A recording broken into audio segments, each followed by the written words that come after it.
Je te garde une table de deux. Allez. Midi, c'est l'heure du coup de feu au Borésien. Le menu du jour à 18 € avec soupe, buffet d'entrée, plat, dessert attire des retraités aussi bien que des ouvriers.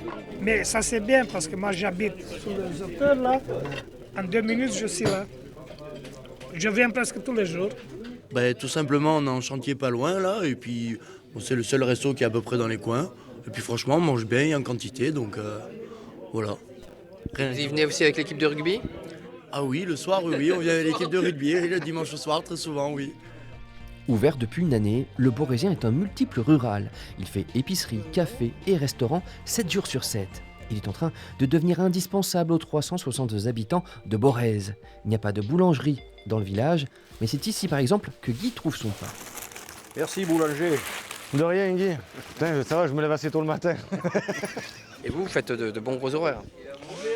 8h du matin jusqu'à 22h, on accepte les gens pour qu'ils puissent venir manger. Après, en général, on ferme 1h, 1h30 du matin.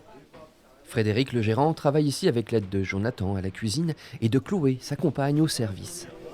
Vous apprenez à connaître vos clients petit à petit, quoi. Ah oui, à force, on sait ce qu'ils boivent, on sait ce qu'ils mangent, on sait comment ils mangent, on connaît tout, quoi. Donc c'est bien.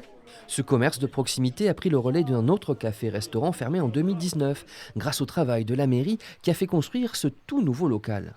C'est là qu'on a imaginé le restaurant ici, en face du parking, et qui est situé juste à côté, entre l'école et le parking, la salle des fêtes qui est derrière, qui permet que c'est l'endroit où il y a le plus de monde et la place pour se garer, que ce soit pour les voitures, mais également on a agrandi le parking pour que les camions, les semi-remorques puissent se garer.